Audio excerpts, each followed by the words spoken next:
Francisco, Boston, Seattle, or even Washington, D.C. In fact, more people were killed in World War II alone than currently live in the city of New Orleans.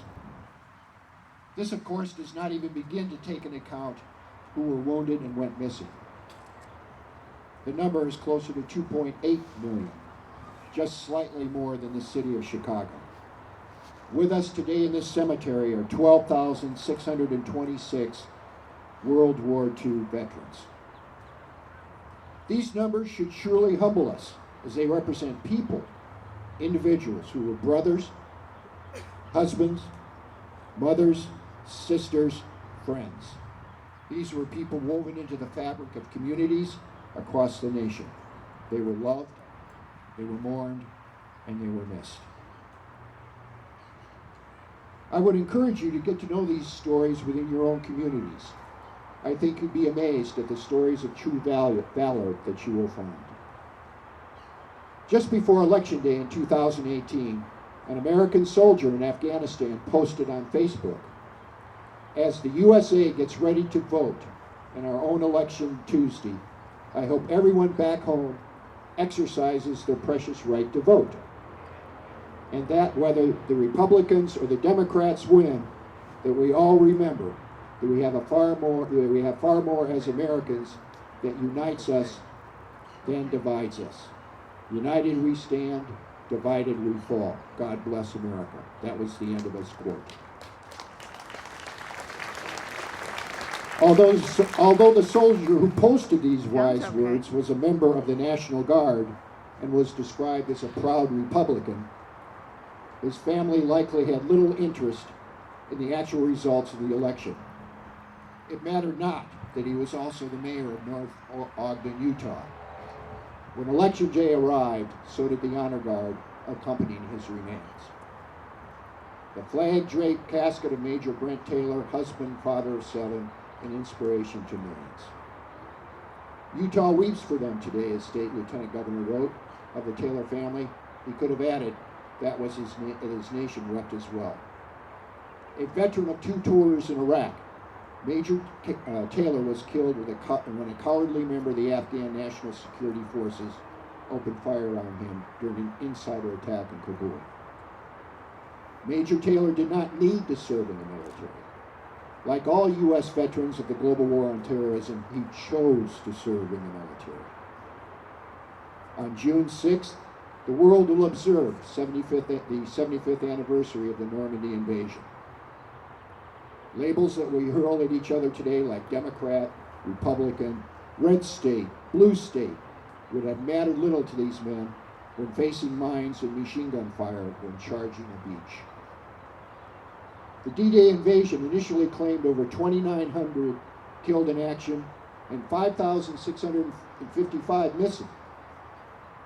A memorial at the Normandy American Cemetery overlooking Omaha Beach contains this inscription: "These endured all and gave all, that justice among nations might prevail, and mankind might enjoy freedom and inherit peace."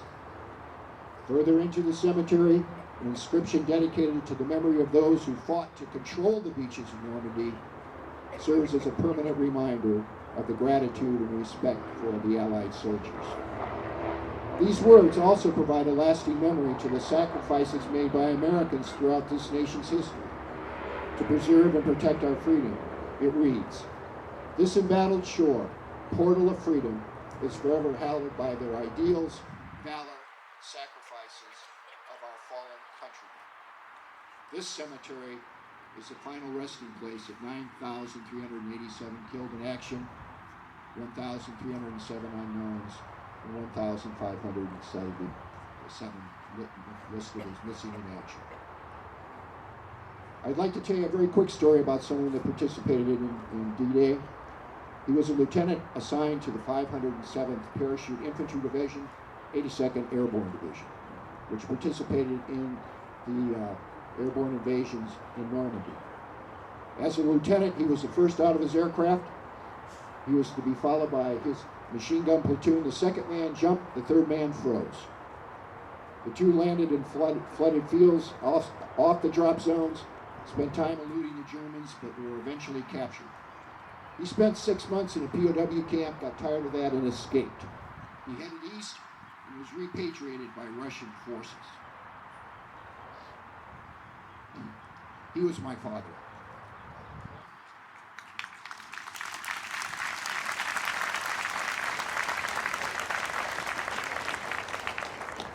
We continue to lose heroes every day in places like Afghanistan, Iraq, Syria, in military accidents, missions around the world.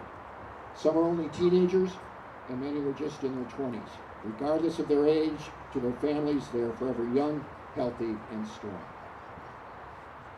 They all died so we can continue to cherish the things we love: freedom, country, and family.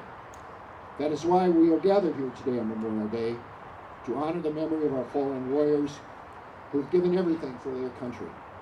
We are also reminded on this day that in each generation, brave men and women will always step forward to take the oath of allegiance as members of the armed forces, willing to fight and, if necessary, die for their sake of freedom. As Americans, we should all remember that freedom isn't free. It's only possible because our fallen heroes have paid its high price.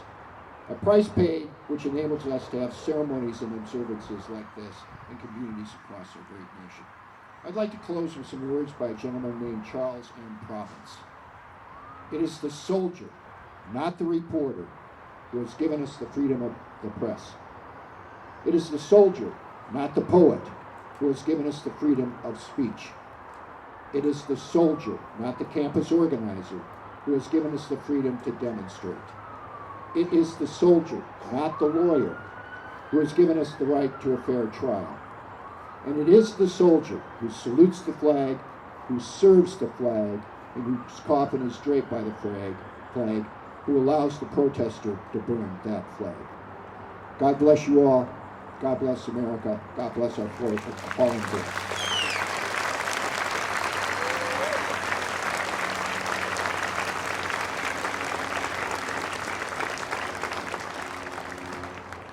Thank you so much for those powerful words, General.